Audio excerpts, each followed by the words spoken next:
અને વોર બુલેટિનની શરૂઆત કરીએ મહત્વપૂર્ણ સમાચારથી બુલેટિનની શરૂઆત કરીએ તો ભાઈ રાજ્યમાં કમોસમી વરસાદ વરસવાની આગાહી હવામાન વિભાગ દ્વારા કરવામાં આવી હતી અને ગઈકાલ રાતથી જ રાજ્યના અલગ અલગ જિલ્લાઓમાં વરસાદી માહોલ જામેલો જોવા મળ્યો। બનાસકાંઠા હોય કે પછી અમદાવાદના ગ્રામ્ય વિસ્તારો હોય કે શહેરી વિસ્તાર હોય, વરસાદી માહોલ જામ્યો। ક્યાંક પતરા ઉડ્યા, મંડપ ઉડ્યા, કેટલીક જગ્યાએ પાણી ભરાઈ ગયા। થરાદ, અમીરગઢ, પાંથાવાડા, માણસા, માંડલ, દેત્રોજ આ તમામ જગ્યા ઉપર વરસાદી માહોલ જામેલો જોવા મળ્યો।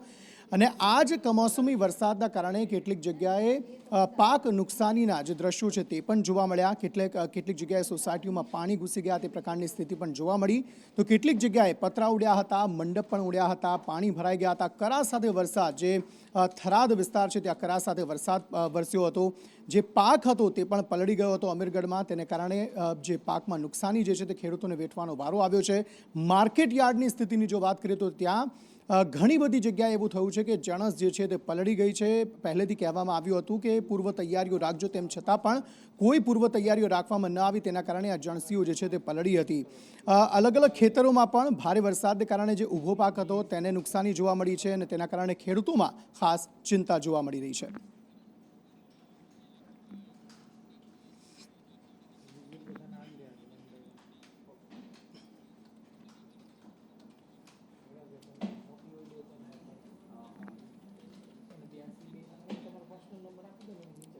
તો કમોસમી વરસાદને લગતા સૌથી વધારે સમાચાર જે છે તે બનાસકાંઠાથી સામે આવે છે, કારણ કે બનાસકાંઠામાં કરા સાથે પણ વરસાદ પડ્યો છે। પવન પણ એટલો જોરદાર ફૂંકાયો છે કે કેટલીક જગ્યાએ મંડપ જે છે તે પણ ઉડી ગયા હતા અને કેટલાક વિસ્તારમાં ધોધમાર વરસાદને કારણે પાણી ભરાઈ જવાની સમસ્યાઓ પણ સર્જાઈ હતી। વીરપુર પાટિયા પાસે હાઈવે પર ઘૂંટણસમાં પાણી ભરાયા હતા। આ ઉપરાંત પાલનપુર અંબાજી હાઈવે ઉપર પણ પાણી ભરાઈ જવાની સમસ્યા સર્જાઈ હતી।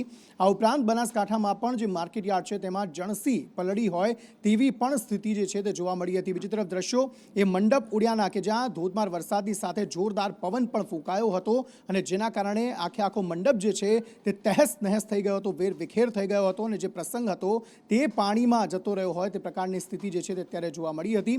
બનાસકાંઠામાં ભારે પવનથી આ લગ્ન મંડપ જે છે તે પણ ઉડ્યા હતા। પાંથાવાડા અને ઉમરી ગામમાં બે જગ્યાએ આ બનાવ બનવા પામ્યો, જ્યાં ભારે પવન અને કરા સાથે વરસાદ પડ્યો અને ભારે પવન ફૂંકાવાના કારણે મંડપ જે છે તે તહેસ નહેસ થઈ ગયો હતો। એક બાજુ લગ્ન અને બીજી બાજુ કમોસમી વરસાદને કારણે ભારે પરેશાની જે છે તે સામાન્ય લોકોને ભોગવવી પડી। તો સૌથી વધારે સમાચાર, જે પ્રમાણે મેં કહ્યું કે સૌથી વધારે સમાચાર કમોસમી વરસાદને લઈને બનાસકાંઠામાંથી જ સામે આવે છે કે જ્યાં કરા સાથે વરસાદ પડ્યો છે, કેટલીક જગ્યાએ પાણી ભરાઈ જવાની સમસ્યા પણ સર્જાય છે અને આ જ સમસ્યાઓના કારણે ખેડૂતોને રાતા પાણીએ રોવાનો વારો આવ્યો છે, કારણ કે ઊભો પાક જે છે તેમાં નુકસાની અત્યારે જોવા મળી રહી છે।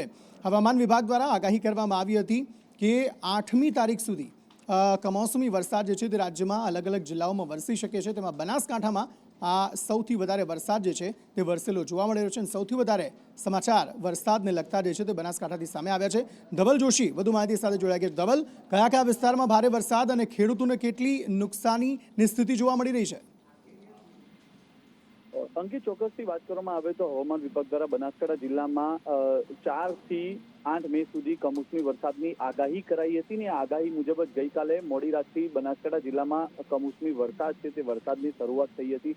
મહત્વની વાત છે કે ગઈકાલે મોડી રાત્રે ભારે પવન સાથે કમોસમી વરસાદ થયો। કરા સાથેનો આ વરસાદ છે તે વરસાદ ક્યાંક ને ક્યાંક ખેડૂતો માટે નુકસાની વેરી રહ્યો છે। મહત્વની વાત છે કે ખેડૂતોના ખેતરોમાં બાજરી, જુવાર સહિત શાકભાજી જેવા ફળો, તરબૂચ હોય, શક્કરટેટીઓ, આવા જે ફળોના જે પાક છે તે પાક ઉગેલો છે ને તે વચ્ચે જ આ કમોસમી વરસાદ છે તે ક્યાંક ને ક્યાંક ખેડૂતો માટે તો નુકસાન વેરી જ રહ્યું છે। પાલનપુર, વડગામ, પાંથાવાડા, દાંતીવાડા સહિત અનેક વિસ્તારોમાં જે પ્રકારે વરસાદ થયો છે અને તેને જ કારણે ક્યાંક ને ક્યાંક કપરી પરિસ્થિતિ છે તે પણ સામે આવી છે। પાલનપુરમાં ધોધમાર વરસાદને પગલે પાલનપુર અંબાજી હાઈવે પર ઢીંચણસમાં પાણી ભરાયા હતા, તો પાંથાવાડા માર્કેટ યાર્ડમાં જે જણસી પડી હતી તે જણસી આ વરસાદમાં પલળી જતા ખેડૂતોને પારાવાર નુકસાન ભોગવવાનો વારો આવ્યો છે। મહત્વની વાત છે કે વડગામના નાનોસણા ગામમાં જે ખેડૂતના ખેતરોમાં પશુને બાંધવાનો વાડો છે તે પણ જમીનદોસ્ત થયો છે, તો સાથે જ પાંથાવાડામાં લગ્ન મંડપને પણ આ વરસાદે નુકસાન પહોંચાડ્યું છે। ત્યારે કહી શકાય કે જે પ્રકારે કમોસમી વરસાદ થયો છે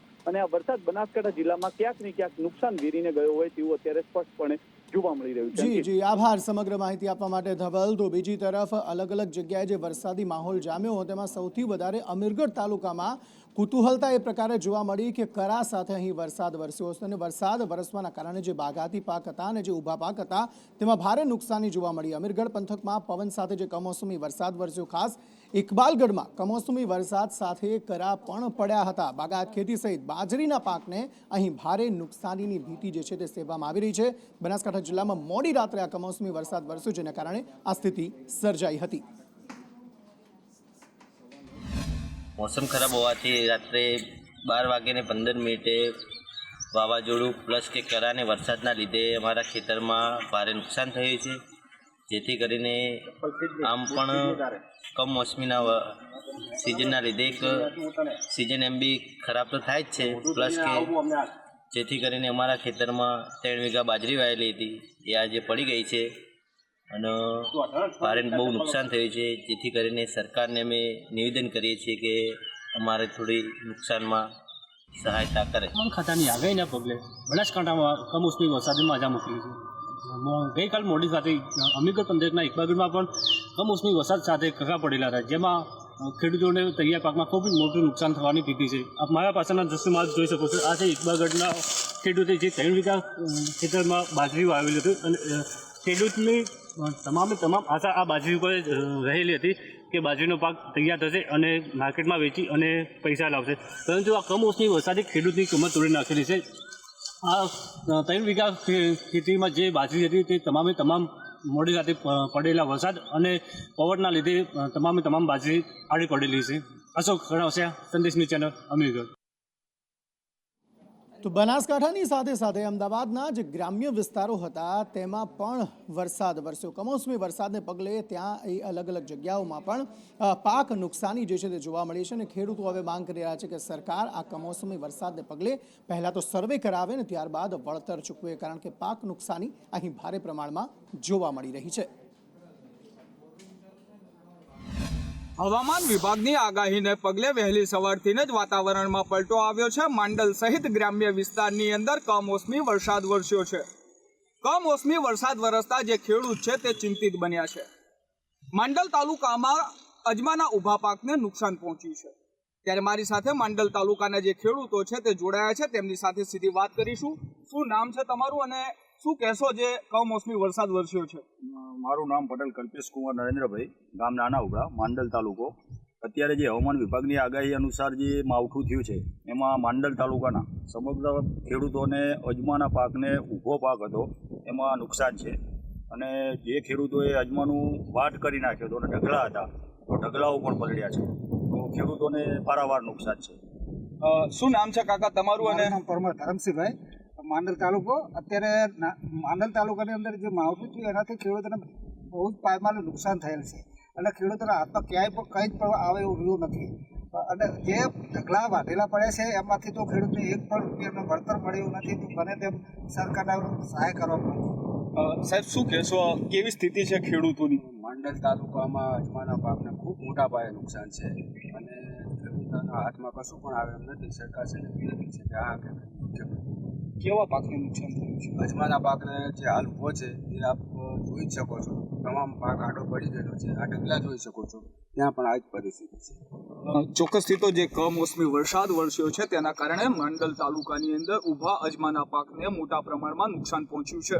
ત્યારે સરકાર દ્વારા ખેડૂતોને વળતર ચૂકવવામાં આવે તેવી જે ખેડૂતો છે તે માંગ કરી રહ્યા છે. અલ્તાફ મંસૂરી, સંદેશ ન્યૂઝ, અમદાવાદ.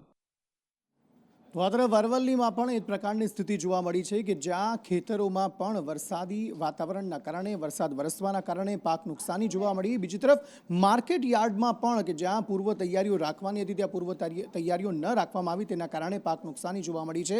અહીંયા પણ અલગ અલગ પાકોમાં નુકસાની જોવા મળી. એક તરફ બાજરીનો પાક જે ઊભો પાક હતો તેમાં નુકસાની જોવા મળી છે. બીજી તરફ માર્કેટ યાર્ડમાં જે અલગ અલગ પાક રાખવામાં આવ્યા હતા તેમાં વેપારીઓને લાખો રૂપિયાનું નુકસાન થયાના વેપારીઓ જે છે તે આરોપ લગાવી રહ્યા છે. વેપારીઓએ તાળપત્રી રાખીને પોતાના પાકને બચાવવાના પ્રયત્નો કર્યા, પરંતુ મહદ અંશે જે પાક હતો તે વરસાદી પાણીના કારણે પલળ્યો હતો. આ કમોસમી વરસાદ થવાથી અમારા લાખોનું અનાજ, એમાં ઘઉં, મકાઈ, સોયાબીન બધું કમોસમી વરસાદ થવાથી પલળી ગયું છે. એનું સરકાર ધ્યાન લઈને અમને થોડી મદદ આપે. મારી દુકાન માસ્ટરગઢ બિલોડામાં આવેલી છે. આજે કમોસમી વરસાદના કારણે હજારોની કિંમતનું અમારા ઘઉંનું નુકસાન થયું છે. અમે સરકારશ્રીને માંગ કરીએ છીએ અમને કંઈક વળતર આપે. તો આ તરફ પાટનગર ગાંધીનગરના ગ્રામ્ય વિસ્તારોમાં પણ વરસાદી માહોલ જામ્યો હતો અને વરસાદી માહોલ જામવાના કારણે ગામનો જે મુખ્ય દ્વાર હોય એ મુખ્ય દ્વાર જ પડી ગયો હતો. વરસાદના કારણે જે વીજ પોલ હતા તે પણ ઢળી પડ્યા હતા, તે પણ ઝૂકી ગયા હતા તેવી માહિતી જે છે તે સામે આવી રહી છે. માણસાના ગુણમાં ગામનો આ બનાવ છે કે જ્યાં પ્રવેશ દ્વાર તૂટ્યો હતો. ભારે પવન સાથે વરસાદ થતાં આ પ્રવેશ દ્વાર તૂટ્યો હતો. ઉપરાંત ભારે પવન સાથે માણસા તાલુકાના લોધરા અને આજોલમાં વરસાદ વરસ્યો હતો. કુવાદરા સહિતના ગ્રામ્ય પંથકમાં વરસાદ વરસ્યો હતો. વરસાદ વરસવાના કારણે અહીંયા એક તો પાક નુકસાની તો ચોક્કસપણે જોવા મળી રહી છે, પરંતુ વરસોડા ગામમાં વીજપોલ જે હતો તે પણ નમી પડ્યો હતો. વરસાદના પગલે અનેક ગામોમાં તેના પગલે લાઇટો જે છે તે પણ બંધ થઈ ગઈ હતી, કે લાઇટ ડૂલ થઈ ગઈ હતી. તો એક તરફ પાક નુકસાની પણ જોવા મળી રહી છે, બીજી તરફ વીજળી જતી રહેવાના કારણે પણ પારાવાર મુશ્કેલીનો સામનો જે છે તે લોકો કરી રહ્યા છે.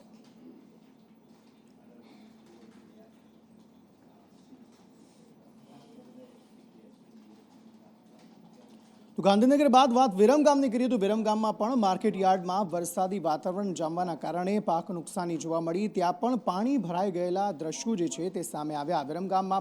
વિરમગામની સાથે અન્ય માર્કેટ યાર્ડમાં પણ પૂર્વ તૈયારીઓ કરવાની હતી, પણ પૂર્વ તૈયારીઓ ન કરાઈ અને તેના જ પગલે આ સ્થિતિ જે છે તે જોવા મળી. વિરમગામ માર્કેટ યાર્ડમાં વરસાદી પાણી જે છે તે ભરાઈ ગયા. માર્કેટ યાર્ડમાં ડાંગર, એરંડા અને ઘઉં જેવો પાક જે છે જે રાખવામાં આવ્યો હતો તે પલળી ગયો. લગભગ 20,000 મણ ડાંગર અને 5,000 મણ એરંડા અહીં પલળ્યા હતા. 2,000 મણ ઘઉં સહિતનો પાક પણ અહીં માર્કેટ યાર્ડમાં પલળ્યો હતો. સંકેલાતા આવકના પ્રમાણમાં અત્યારે ડાંગરની, એરંડાની, ઘઉંની એ બધી આવક પુષ્કળ પ્રમાણમાં હોવાથી માલ લેવાતા છતાં પણ લગભગ તમે પાછળ જોઈ શકો છો એ પ્રમાણે ડાંગર લગભગ 8,000 થી 10,000 મણનું નુકસાન આવે એવું છે. પડે રહેલો માલ તમે જુઓ છો ને પાણીમાં દેખાય છે, ઊભી બોરીઓ પલળી ગયેલ છે. એરંડા તમે જુઓ તો ઢગલો હોય છતાં સામે તમે જોઈ શકો છો કે વેપારી પોતે લઈ શકે છે એમ. અને પાણી આખા માર્કેટયાર્ડમાં ભરાઈ ગયેલ છે. અને અત્યારે પાણી કાઢવાની વ્યવસ્થા ચાલી રહી છે અને વેપારી બધા પોતપોતાનો માલ ઠગે વગે થાય અને નુકસાન જેમ બને એટલું ઓછું થાય એ પ્રમાણે એ દિશામાં આગળ વધી રહ્યા છે. પીએમસીમાં પાણી અત્યારે ઘણું ભરાયેલું છે, વેપારીઓ પરેશાનીમાં છે. એક વેપારી અલ્તાફભાઈ ટ્રેડિંગ કંપનીના લગભગ 50 મણ એરંડા તણીને બહાર ગયેલા છે અને એ લોકો પોતે માલિક અત્યારે ભેગા કરી ગટરના પાણીમાં અને ભેગા કરીને કોથળા ભરે છે. સમજ્યા? આવી પરિસ્થિતિમાં છે. આ પેટે સરકાર થોડું ઘણું વળતર વેપારીઓને સહાય કરે એ માટે અગાઉ સરકારે જાહેરાત કરેલી, પણ અહીંયા આવક માલની પુષ્કળ આવક છે અને આવકની દ્રષ્ટિએ ઘણી આવક હોવાથી માલ ઘણો સગવગે થઈ ગયેલ છે, પણ છતાં મજૂરની વ્યવસ્થા થોડીક ઓછી છે, એના હિસાબે માલ રહી ગયો છે. હવામાન ખાતાની આગાહીને લઈને સમગ્ર ગુજરાતમાં ઠેર ઠેર જગ્યાએ કમોસમી વરસાદ ખાબક્યો છે. આપ જોઈ શકો છો. હું તમને દેખાડવા માંગીશ કે જે વિરમગામ એપીએમસી જે માર્કેટ યાર્ડ છે તેમાં વહેલી સવારે જે વિરમગામ પંથકમાં જે વરસાદ ખાબક્યો, જેના કારણે વિરમગામ જે એપીએમસીમાં જે ખુલ્લામાં જે ઘઉં, ડાંગર સહિત જે એરંડા સહિતનો જે પાક છે તે ગઈકાલથી જે લેવાની વ્યવસ્થા ચાલી રહી હતી, પરંતુ થોડો ઘણો જે માલ જે આપ જોઈ શકો છો જે ખુલ્લામાં પડ્યો છે તેને તાટપત્રીથી પણ ઢાંકવાનો પ્રયાસ કર્યો છે, પરંતુ એકાએક જે વરસાદ ખાબક્યો જેના કારણે અત્યારે હાલ એપીએમસી માર્કેટમાં કમોસમી વરસાદી પાણી ભરાયા છે. અને બીજી બાજુ અત્યારે વેપારી દ્વારા જે ખુલ્લો જે માલ છે તેને ઢાંકી અને બીજી બાજુ વરસાદી પાણી જે છે તેને નિકાલની પણ વ્યવસ્થા અત્યારે હાલ કરી રહ્યા છે. બીજી બાજુ વિરમગામ શહેરમાં અગાઉથી જ અત્યારે ડાંગર, કપાસ સહિતના જે પાકો છે તેની પુષ્કળ પ્રમાણમાં આવક જોવા મળી છે. બીજી બાજુ ખેડૂતો કુદરતનો જે આફત છે તેને લઈને અત્યારે મોટા પ્રમાણમાં અત્યારે નુકસાનની ભીતિ સેવી રહ્યા છે. પિયુષ ગજ્જર, સંદેશ ન્યૂઝ, વિરમગામ. ભાઈ, કમોસમી વરસાદનું તો આ માત્ર ટ્રેલર છે, કારણ કે હવામાન વિભાગ દ્વારા આગાહી કરવામાં આવી છે કે આગામી 5 દિવસ સુધી આ જ પ્રકારની જે માહિતી, આ જ પ્રકારની સ્થિતિ જે છે તે રાજ્યમાં અલગ અલગ જિલ્લાઓમાં જોવા મળી શકે છે. એટલે કે અલગ અલગ જિલ્લાઓમાં વરસાદી વાતાવરણ જે છે તે જોવા મળી શકે છે. અને ગરમીનું નહીં, પરંતુ વરસાદનું ઓરેન્જ અને યલો એલર્ટ જે છે તે રાજ્યના અલગ અલગ જિલ્લાઓ માટે હવામાન વિભાગ દ્વારા જાહેર કરવામાં આવ્યું છે. રાજ્યમાં ક્યાંક વરસાદનું ઓરેન્જ એલર્ટ તો ક્યાંક યલો એલર્ટ જાહેર કરાયું છે. आने वाले 7 दिनों के लिए जो गुजराती स्टेट के लिए फोरकास्ट है, जिसमें हम वार्निंग की बात करेंगे तो आज के लिए मॉडरेट थंडरस्टॉर्म की वार्निंग है और जो डिस्ट्रिक्ट है जहां पे ऑरेंज अलर्ट और साथ में मॉडरेट थंडरस्टॉर्म और जो विंड की स्पीड होगी वो 50 से 60 किलोमीटर पर आवर के आसपास होगी। वो डिस्ट्रिक्ट है गुजरात रीजन के बनासकांठा, साबरकांठा, पाटन, महसाना, अरावली, महिसागर, दाहोद, छोटा उदयपुर, नर्मदा और जो सौराष्ट्र और कच्छ रीजन के डिस्ट्रिक्ट हैं उसमें जहाँ पे ऑरेंज अलर्ट जारी है वो डिस्ट्रिक्ट हैं कच्छ, बोटाड, गिर सोमनाथ, जामनगर, मोरबी, राजकोट और इसके साथ ही सुरेंद्र नगर और जो डिस्ट्रिक्ट और गिर सोमनाथ और दीव डिस्ट्रिक्ट है। और इसके अलावा जो गुजरात और सौराष्ट्र रीजन के डिस्ट्रिक्ट हैं वहाँ पे येलो अलर्ट है। તો હવામાન વિભાગની આ જ આગાહીના પગલે દ્વારકામાં પણ વાતાવરણમાં આજે પલટો જોવા મળ્યો હતો અને ઇન્ડિયન કોસ્ટગાર્ડ દ્વારા જે માછીમારો છે તેમને સૂચના આપી દેવામાં આવી છે કે જ્યાં સુધી આગામી સૂચનાઓ ન મળે ત્યાં સુધી દરિયો ખેડવામાં ન આવે। જી હા, 40 થી 50 કિલોમીટર પ્રતિ કલાકની ઝડપે અહીં પવન ફૂંકાઈ શકે છે અને તેને જ પગલે માછીમારો ત્યાં ફસાઈ ન જાય દરિયામાં, તેને પગલે ઇન્ડિયન કોસ્ટગાર્ડ દ્વારા એ માહિતી જે માછીમારો છે તેમને આપી દેવામાં આવી, તેમને સૂચનાઓ આપવામાં આવી। વહેલી સવારથી દ્વારકાના વાતાવરણમાં પલટો આવ્યો ત્યારબાદ ઇન્ડિયન કોસ્ટગાર્ડ દ્વારા માછીમારોને આ સૂચના અપાઈ છે। મચ્છી બોટ ભારતીય કોસ્ટગાર્ડની બોટ તરફથી સૂચના દેવામાં આવે છે કે મોસમ ખરાબ હોવાથી જલ્દી બંદર તરફ વળી જવા માટે જલ્દી પહોંચી જાઓ બંદર તરફ। મચ્છી બોટ ભારતીય કોસ્ટગાર્ડની બોટ તરફથી સૂચના દેવામાં આવે છે કે મોસમ ખરાબ હોવાથી જલ્દી પાછા વળી જાઓ બંદર तरफ। ये भारतीय तटरक्षक का जहाज है, यहाँ का मौसम खराब होने वाला है। सभी मच्छी बोट को सूचित किया जाता है वह तुरंत बंदरगाह की तरफ लौट जाए। मच्छी बोट ये भारतीय तटरक्षक का जहाज है। सभी मच्छी बोट को सूचित किया जाता है यहाँ का मौसम खराब होने वाला है, तुरंत सभी मच्छी बोट बंदरगाह की तरफ लौट जाए। સમાચારો તરફ આગળ વાત કરીએ, વાત સુરતની કરીએ તો સુરતમાં સરકારી જમીન બારોબાર વેચી મારવાનું કૌભાંડ જે છે તે ઝડપાયું છે અને સમગ્ર મામલે હવે કાર્યવાહી જે છે તે પણ હાથ ધરવામાં આવી રહી છે। સુરતમાં સરકારી જમીન વેચી નાખવાનું કૌભાંડ ઝડપાયું છે જેમાં 2 વ્યક્તિઓની ધરપકડ કરવામાં આવી છે। એસએમસીના નકલી સિક્કા બનાવીને આ કૌભાંડ જે છે તે આચરવામાં આવ્યું હતું। એસએમસીના પિયુન હળપતિની પોલીસે ધરપકડ કરી છે। કૌભાંડમાં એસએમસી કચેરીના પટ્ટાવાળાની સંડોવણી હોવાની માહિતી મળી હતી, જેને પગલે આ કાર્યવાહી કરવામાં આવી છે। પોલીસે પટ્ટાવાળા અને ખરીદનાર, જે જમીન ખરીદનાર છે તે બંનેની ધરપકડ કરી છે। સરકારી જમીનના હક બીજાના નામે કરીને આ કૌભાંડ આચરવામાં આવ્યું હતું। બોગસ બાહેધરી પત્ર અને કબજા રસીદ રજૂ કરી આ કૌભાંડ આચરવામાં આવ્યું હતું। આઝમ સાલે આ અંગે વધુ માહિતી આપી રહ્યા છે। આઝમ,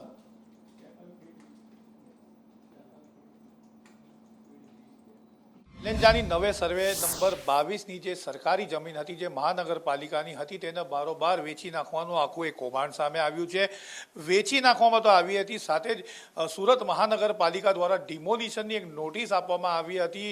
મૂળ માલિક જે બની બેઠેલા માલિક આપણે કહી શકીએ તે હતા અને ત્યારબાદ આ સમગ્ર કૌભાંડ બહાર આવ્યું છે, જેના અંદર ઉત્તરાંત પોલીસની અંદર સરથાના ઝોનના જે કાર્યપાલક ઇજનેર છે તેમણે આ ફરિયાદ નોંધાવી હતી। પોલીસે તપાસ શરૂ કરી હતી, જેના અંદર સામે આવ્યું છે કે ઓફિસમાં, સરથાના ઝોનની ઓફિસમાં પટાવાલા તરીકે કામ કરતો હતો કલ્પેશ નથુભાઈ હળપતિ, સુરેશ ગોપીલાલ અગ્રવાલ અને એનો ભાઈ વિજય દુધીચંદ અગ્રવાલ જે છે તેમની સામે આ ફરિયાદ દાખલ કરવામાં આવી હતી, જેમાં મહાનગરપાલિકાના જે એસએમસીનો પટાવાલો છે એની ધરપકડ કરી લેવામાં આવી છે, જેની સામે આ જમીન નામ કરી દેવામાં આવી છે તેની પણ ધરપકડ કરી લેવામાં આવી છે અને ગોપીલાલ જે છે તેને વોન્ટેડ જાહેર કરવામાં આવ્યો છે। આ આખો કૌભાંડ એવી રીતે આચરવામાં આવ્યો હતો કે ડુપ્લિકેટ સહીથી લઈને કે ડુપ્લિકેટ રસીદ અને જે ડિમોલિશનની નોટિસ છે તે તમામ ડુપ્લિકેટ બનાવીને આખો ખેલ કરવામાં આવ્યો હતો, પરંતુ સમગ્ર કૌભાંડ બહાર આવતા ઉત્તરાંત પોલીસ એક્શનમાં આવી છે।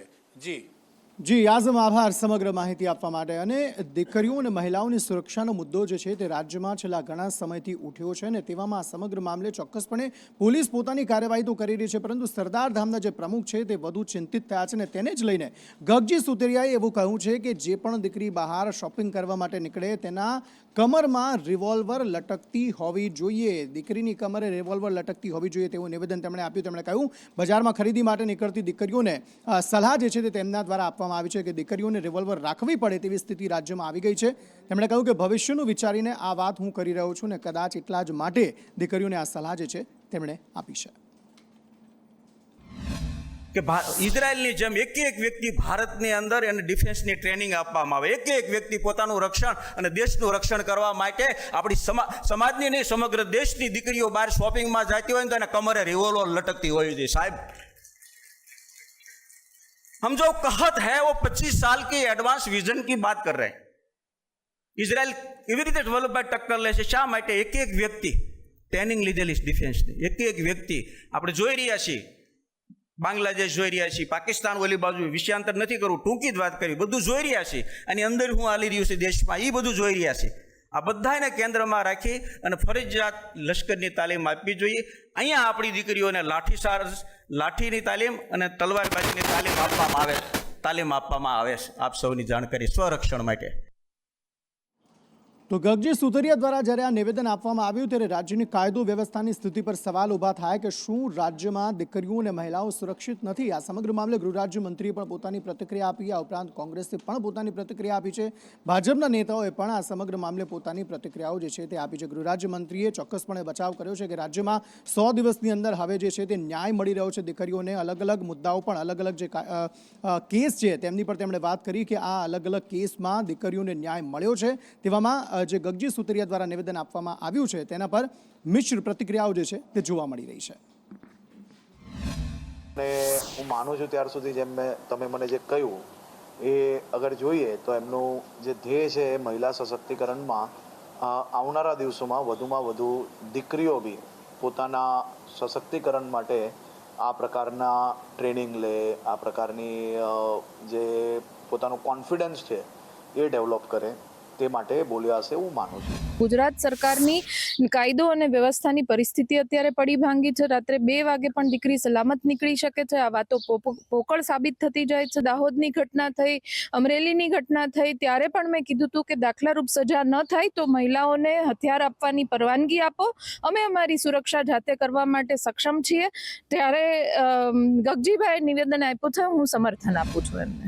આજ રોજ સામાજિક અગ્રણી ગગજીભાઈ સુતરિયા દ્વારા નિવેદન આપવામાં આવ્યું છે, એમનું અંગત નિવેદન છે, પરંતુ એમના નિવેદન બાદ જે રીતે કોંગ્રેસ કાગળ રોડ કરી રહી છે, મને લાગે છે કોંગ્રેસે જોવું જોઈએ કે જ્યારે સુરક્ષાની વાત આવે છે તો ગુજરાત એક એવું રાજ્ય છે કે જે સૌથી સુરક્ષિત રાજ્ય છે। ગુજરાત એક એવું રાજ્ય છે કે જ્યાં ભારત દેશના અન્ય રાજ્યોમાંથી આવતી દીકરીઓ કે જે લોકો ભણવા આવે છે કે કમાવા આવે છે અહીંની હોસ્ટેલ અને પીજીની અંદર સુરક્ષિત રહે છે। માતા પિતા પણ ખૂબ જ પોતાની જાતને એકદમ ટેન્શન ફ્રી સમજે છે કે જ્યારે ટ્રેનો નીકળીને ગુજરાત તરફ આવતી હોય છે ત્યારે અન્ય રાજ્યોના માતા પિતા પણ કહે છે કે અચ્છા આપણું ગુજરાત પહોંચ ચૂક્યું અને શાંતિથી ઊંઘી જતા હોય છે। કોઈ પણ સામાજિક અગ્રણી નિવેદન કરે અને એ નિવેદન પાછળ રાજકીય રોટલા જે છે એ શીખવાનું કામ જે છે કોંગ્રેસ હાલ પૂરતું બંધ કરે તો ખૂબ સારું રહેશે। તો તરફ રાજ્યમાં અલગ અલગ જગ્યાએ અલગ અલગ જિલ્લાઓમાં ગેરકાયદે દબાણો અને બાંધકામો પર ગાજ વરસી રહી છે, તેને ડેમોલિશ કરવામાં આવી રહ્યું છે। ત્યારે અડાલજ ખાતે પણ રોડની આસપાસ ઘણા બધા ગેરકાયદે બાંધકામ જે છે તે ખડકી દેવામાં આવ્યા હતા, કરી દેવામાં આવ્યા હતા। તેના ડેમોલિશનની કાર્યવાહી જે છે તે આજે હાથ ધરવામાં આવી। અલગ અલગ કોમર્શિયલ બાંધકામો જે ખડકી દેવામાં આવ્યા હતા તેને આજે તોડી પડાયા છે અને તેમને નોટિસ આપી દેવામાં આવી છે કે ફરી બાંધકામ અહીંયા ન કરે। અડાલજ હાઈવેની આસપાસ ઘણા બધા આ પ્રકારના દબાણો જે છે તે કરી દેવામાં આવ્યા હતા, જેને આજે બુલડોઝર ફેરવીને તોડી પાડવામાં આવ્યા, તેને નિસ્તુનાબૂદ કરી દેવામાં આવ્યા અને અનેક ચોરસ મીટરની જે જગ્યાઓ હતી તેને ખાલી કરી દેવામાં આવી, જે સરકારી જમીન હતી। ગેરકાયદેસર થયેલા બાંધકામોની હવે ખેર નથી। જી હા, તંત્ર દ્વારા ગેરકાયદેસર બાંધકામો દૂર કરવા માટેની કાર્યવાહી શરૂ કરવામાં આવી છે, જ્યારે ગાંધીનગરના અડાલજ પાસે પણ દબાણો દૂર કરવાની કામગીરી વહેલી સવારથી હાથ ધરવામાં આવી છે। હાઈવે આની આસપાસ આવેલા દબાણો તોડી પાડવામાં આવી રહ્યા છે। રોડને અડીને આવેલા કોમર્શિયલ બાંધકામો છે તે હાલ વહેલી સવારથી તોડવાની તૈયારીઓ દાખવવામાં આવી હતી અને તમામ તૈયારીઓને આજે તમામ જે બુલડોઝર ફેરવવામાં આવી રહ્યા છે, તો જે ગેરકાયદેસર દરગાહ હતી તેને પણ તોડી પાડવાની કાર્યવાહી છે તે હાથ ધરવામાં આવી છે। મહત્વનું છે કે અમુક સંવેદનશીલ વિસ્તાર હોય કે પછી વારંવાર જે તંત્રની ટીમ ઉપર પણ હુમલા થતા હોય છે તેને ધ્યાનમાં રાખીને પોલીસ બંદોબસ્ત સાથે આ ડિમોલેશન છે તે હાથ ધરવામાં આવ્યું છે। કેમેરામેન સંદીપ રાઠોડ સાથે દિવ્યા ચૌહાણ, સંદેશ ન્યૂઝ, ગાંધીનગર। તો બ્રેકમાં જતાં પહેલાં આપણે જાણ્યું કે અડાલજ ખાતે જે ગેરકાયદે દબાણો હતા તેને દૂર કરવામાં આવ્યા છે। તો હવે વાત કરીએ વડોદરાની, તો વડોદરામાં પણ અલગ અલગ જગ્યાએ જે 14 જેટલા દબાણો કરવામાં આવ્યા હતા તેને પણ દૂર કરી દેવામાં આવ્યા છે। કાચા પાકા જે બાંધકામ હતા તેને તોડી પાડવામાં આવ્યા છે અને નોટિસ આપી દેવામાં આવી છે કે ફરીવાર અહીંયા દબાણ ઊભું ન કરે અને સરકારી જમીન જે છે તેને અહીં ખાલી કરવામાં આવી છે। 14 જેટલા અલગ અલગ બાંધકામો હતા જે કાચા પાકા તેને તોડી પાડવામાં આવ્યા છે। વહીવટી વોર્ડ નંબર 15માં સમાવેશ વિસ્તાર ઉમા 4 રસ્તા, TP3 Danteshwar, final plot number 248-248, open સ્પેસની અંદરના દબાણો લગભગ 14 જેટલા યુનિટ છે. કમ્પાઉન્ડ વોલ, ફેન્સિંગ, ગેટ અને 2 મોટા શેડ છે. તેને દૂર કરવાની કાર્યવાહી ચાલુ છે. સમાચારો તરફ આગળ વાત કરીએ તો ભાઈ પ્રજાલક્ષી કાર્ય કરવાની જવાબદારી જે છે તે કોર્પોરેટરની હોય છે, પરંતુ અમદાવાદમાં તો કોર્પોરેટર જ લોકોને ધાક ધમકી આપવા લાગ્યા છે અને તેના જ વિરુદ્ધ હવે આનંદનગર પોલીસ સ્ટેશનમાં ફરિયાદ પણ નોંધાઈ છે.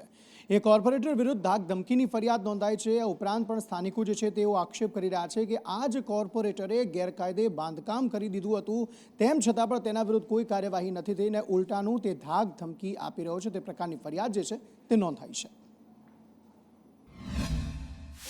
અમારી સોસાયટીમાં રીડેવલપમેન્ટનું કામ થઈ રહ્યું છે અને છેલ્લા 4 વર્ષથી અમારી સોસાયટી એ માટે કાર્યરત છે, પણ જે 80% મેમ્બરો અમારા ત્યાં રેડી છે, જે 20% મેમ્બરો રેડી નથી, એ જે નેગેટિવ મેમ્બરો છે એ લોકો દ્વારા અમારી સોસાયટીના મેમ્બરોને બહુ ધમકીઓ મળી રહી છે, મેન્ટલી ટોર્ચર કરવામાં આવે છે. અમુક લેડીઝોને તો રોજનું સવાર સાંજ ટોર્ચરિંગ થાય છે અને એવી ધમકીઓ મળે છે કે તમારું રીડેવલપમેન્ટ અમે નહીં થવા દઈએ. એ લોકોનો જે લોકો પણ ના પાડે છે એ લોકોને બીજું કશું નહીં, વધારાના પૈસા જોઈએ છે, ઇનલીગલ બાંધકામના પૈસા જોઈએ છે, જે અમારા બિલ્ડર સાહેબ આપવા તૈયાર નથી, એટલે એ અમારું કામ અટકાવી રહ્યા છે. આજથી 2 વર્ષ પહેલા મેં ભૂપેન્દ્રભાઈ પટેલને એક અરજી કરેલી કે અમારે રીડેવલપમેન્ટમાં જવું છે, પણ સુરેન્દ્ર ખાચર અમને ડેવલપમેન્ટમાં જવા દેવા માંગતો નથી. એટલે મને ભૂપેન્દ્રભાઈ પટેલે એમના સેવા થાય છે એમાં બોલાવી હતી અને કલેક્ટરની સાથે મેં રજૂઆત કરી હતી કે અમે ડેવલપમેન્ટમાં જવા માંગીએ છીએ. તો એમણે કીધું તમે તમારું કામ કરી લો, અમે તમારી સાથે છીએ. આજ 3 વર્ષ થઈ ગયા, અમે 85 જણા છે, MOU થઈ ગયા છે, તોય સુરેન્દ્ર ખાચર અને ભૂપેન્દ્રભાઈ સરકાર અમારે ડેવલપમેન્ટ થવા દેવા માંગતા નથી. અમિતભાઈ ઠાકરને આજે ફોન કર્યો સવારે કે આવી રીતે ખાચર હેરાન કરે છે, તો એમને અમારી વાત સમજી નથી અને અમને મળવામાં આવતા નથી. તો એક તરફ સરદારધામના પ્રમુખે દીકરીને રિવોલ્વર રાખવાની સલાહ આપી અને એ જ કાર્યક્રમમાં મુખ્યમંત્રી પણ ઉપસ્થિત હતા. UPSC પાસ ઉમેદવારોનો સન્માન કાર્યક્રમ જે છે તે આજે સરદારધામ ખાતે યોજવામાં આવ્યો હતો, જ્યાં મુખ્યમંત્રી પોતે પણ આવ્યા હતા. તેમણે તમામ જે વિદ્યાર્થી UPSC પાસ ઉમેદવારો છે તેમને અભિનંદન પણ આપ્યા અને સાથે સાથે વડાપ્રધાન નરેન્દ્ર મોદીના જે અનેક કાર્યો છે તેને પણ ગણાવ્યા હતા અને તેમણે કહ્યું કે UPSC પાસ ઉમેદવારો માટે, દરેક સમાજ માટે કોઈ પણ કાર્ય કરવામાં કચાશ PM નહીં રાખે, રાજ્યની સરકાર પણ નહીં રાખે તેવું નિવેદન તેમણે આપ્યું હતું. માનનીય વડાપ્રધાન શ્રી રાષ્ટ્ર માટે કોઈ કચાશ નહીં છોડે પગલાં લેવામાં. એ પાકો વિશ્વાસ ભારતના 140 કરોડ દેશવાસીઓને છે. એટલે એમાં આપણને શંકા કુશંકા કંઈ છે જ નહીં, તો થઈને જ રહેવાનું છે, એમાં કોઈ તકલીફ નથી. પણ માન્ય સરદાર વલ્લભભાઈ પટેલે એક ભારત બનાવ્યું, બધા જ રજવાડાઓને ભેગા કરીને એક ભારત બનાવ્યા અને એક ભારતને માન્ય વડાપ્રધાન શ્રી શ્રેષ્ઠ ભારત બનાવ્યું છે કે આપણા દેશમાં સેમિકન્ડક્ટરની અહીંયા બને, ભારતમાં બને. બધા વડાપ્રધાનશ્રીઓએ પ્રયત્ન પણ કર્યા, પણ એ પ્રયત્નમાં સફળ થયા માન્ય વડાપ્રધાન શ્રી નરેન્દ્રભાઈ. સુરતમાં CR પાટીલ એક કાર્યક્રમમાં હતા અને ત્યારે તેમણે કહ્યું હતું કે જે પરવતનીઓ છે, પરપ્રાંતિયો છે, તેમના માટે વધુ વિશેષ રેલવે ટ્રેનો જે છે તે દોડાવવામાં આવશે, પરંતુ એ ટ્રેનો હજી દોડી નથી. તેવામાં મુસાફરોનો ભારે ધસારો જે છે તે રેલવે સ્ટેશન પર જોવા મળી રહ્યો છે. ઉનાળુ વેકેશન છે ને તેવામાં પરપ્રાંતિયો જે છે તે પોતાના વતન જવા માંગતા હોય છે, તેવામાં મુસાફરોનો ભારે ધસારો રેલવે સ્ટેશન પર જોવા મળ્યો છે. અલગ અલગ ટ્રેનોમાં ધક્કા મુક્કી સાથે આ પરપ્રાંતિયો જે છે તે પોતાના વતન જતા જોવા મળી રહ્યા છે. અમારી સોસાયટીમાં રીડેવલપમેન્ટનું કામ થઈ રહ્યું છે અને છેલ્લા 4 વર્ષથી અમારી સોસાયટી એ MOU થઈ ગયા છે, તોય સુરેન્દ્ર ખાચર અને ભૂપેન્દ્રભાઈ સરકાર અમારે ડેવલપમેન્ટ થવા દેવા માંગતા નથી. એટલે અમિતભાઈ ઠાકરને અમિતભાઈ ઠાકરને આજે ફોન કર્યો સવારે કે આવી રીતે ખાચર હેરાન કરે છે, તો એમને અમારી વાત સમજી નથી અને એપ્રિલ મહિનાથી વેકેશન પડી ગયું છે અને તમારી સામે છે કે હાલ આપણે ઉધના રેલવે સ્ટેશનની ઉપર ઊભા છે અને તમને દેખાશે કે અમારા બંને સાઈડથી લાઈન દેખાઈ રહી છે. દર્શાવે છે કે અને આ લાઈન અંદર હજારોની સંખ્યામાં અત્યારે પણ આપણે જોઈ રહ્યા છે કે મુસાફરોની ઉપસ્થિતિ હાજરી દેખાઈ રહી છે. અગાઉ ઉધના રેલવે સ્ટેશનના ઉપર ભારે ભીડ જામતી હતી, અફરાતફરીનો માહોલ સર્જાતો હતો, જેના કારણે હવે રેલવે તંત્ર દ્વારા એક સારી કામગીરી કરવામાં આવી છે કે હોમગાર્ડ, પોલીસના જવાન, આરપીએફના જવાન તમામની હાજરી ઉપસ્થિતિના વચ્ચે હવે લાઈન મારફતે અહીંયાથી લોકોને લાઈનસર અહીંયા ટ્રેન સુધી લઈ જવામાં આવતા હોય છે. ઉધના સ્ટેશનના નજીક આવેલા પાંડેસરા સચિન જીઆઈડીસી ઊન વિસ્તારની અંદર પરપ્રાંતિયો સૌથી વધારે રહેતા હોય છે. લીંબાયત, ડિંડોલી, ઘોડાદરા ખાતે પણ રહેતા હોય છે અને મિની ભારત તરીકે સુરત હવે દેખાતું થયું છે, કારણ કે અહીંયા રોજગારી માટે વિદ્યાર્થીઓ પણ અહીંયા આવતા હોય છે. ત્યારે આ વાત ભરૂચની કરીએ તો ભરૂચમાં ટોલ કર્મીઓ જે છે તે પરેશાન જોવા મળી રહ્યા છે, કારણ કે અનેક એવા ટ્રક ચાલકો જે છે તે ટોલ ગેટ તોડીને નીકળી રહ્યા છે, કારણ કે તેમને ટોલ નથી ચૂકવવો હતો. હવે આ કનડગત જે છે તે 20 દિવસમાં 4 વખત બની છે. હવે આ સમગ્ર મામલે શું કાર્યવાહી થઈ રહી છે, કઈ રીતે કનડગત જે છે તે આ ટોલ કર્મીઓ સહન કરી રહ્યા છે, જિગ્નેશ પટેલ પાસેથી આ અંગે વધુ વિગતો મેળવીએ. જિગ્નેશ. અંકિત, ભરૂચનો આ જે સીસીટીવી અને જે બનાવ સામે આવ્યો છે તે મહિલા કર્મીઓ અને જે ટોલ ગેટના કર્મચારીઓ છે તેમના માટે તેમના જીવ લઈ લે તે પ્રકારેનો બનાવ છે. આ અંગે સદોષ મનુષ્ય વધનો જે ગુનો છે તે ગુનો દાખલ કરી અને 4 ટ્રક ચાલકો વિરુદ્ધ ગુનો દાખલ કરવામાં આવ્યો છે, કારણ કે આ એ ટ્રક ચાલકો છે કે જેઓ 20 દિવસમાં 4 વખત જે બેરિકેડ છે તે તોડી અને ભાગી ચૂક્યા હતા. ટોલ ટેક્સ પર ટોલ ભરવાની જગ્યાએ તેઓ પોતાનું વાહન છે તે જબરજસ્તીથી ત્યાંથી લઈને પસાર થયા હતા અને ઉપરાંત જે મહિલા કર્મીઓએ તેમને રોકવાનો પ્રયત્ન કર્યો હતો, જે મહિલા કર્મીઓ તેમને રોકવા માટે તેમની જે ટ્રક હતી તે પસાર થતી રોકવા માટે તેઓ ઊભા હતા, ત્યારે તેમને ઉપર પણ ટ્રક ચડાવી દેવાનો પ્રયાસ કરવામાં આવ્યો હતો અને ત્યાંથી જે ટ્રક ડ્રાઈવર છે તે નાસી ચૂક્યા હતા. જે અંગે પોલીસે ગુના દાખલ કર્યા છે. 4 જે ટ્રક ડ્રાઈવરો છે તેમના વિરુદ્ધમાં કાર્યવાહી કરવામાં આવી રહી છે અને સદોષ મનુષ્યવધની કલમો હેઠળ તેમના વિરુદ્ધમાં પોલીસ આકરા પગલાં પણ લઈ રહી છે. આભાર સમગ્ર માહિતી આપવા માટે. તો ભાઈ 4 ધામની યાત્રા જે છે તે વિધિવત રીતે શરૂ થઈ ચૂકી છે. તેવામાં 2 મેના રોજ કેદારનાથના કપાટ જે છે તે ખોલવામાં આવ્યા હતા અને આજે બદ્રીનાથના કપાટ જે છે તે વિધિવત રીતે ખોલી દેવાયા છે. મંદિરને 40 ક્વિન્ટલ ફૂલોથી જે છે તે શણગાર કરવામાં આવ્યો છે અને સાથે મોટી સંખ્યામાં જે ભક્તો છે તે પણ અહીં બદ્રીનાથ ધામના દર્શન માટે પહોંચ્યા હતા. 40 ક્વિન્ટલ ફૂલોથી મંદિરને શણગારવામાં આવ્યું છે. પરિસરમાં ફોટો અને વિડીયો લેવા પર પ્રતિબંધ છે અને જો આવું કરતા પકડાય, નિયમોનું પાલન ન કરે તો તેના બદલ 5000 રૂપિયાનો દંડ જે છે તે પણ ફટકારવામાં આવશે. આપણે જણાવી દઈએ કે વિધિવત રીતે 4 ધામના કપાટ ખુલી ચૂક્યા છે. કેદારનાથ ધામમાં મોટી સંખ્યામાં લોકો જે છે તે વધુ જઈ રહ્યા છે. રજીસ્ટ્રેશન લાખોને પાર પહોંચી ચૂક્યું છે ઓલરેડી અને વધુને વધુ રજીસ્ટ્રેશન હજુ પણ 4 ધામની યાત્રા માટે થતું જોવા મળી રહ્યું છે.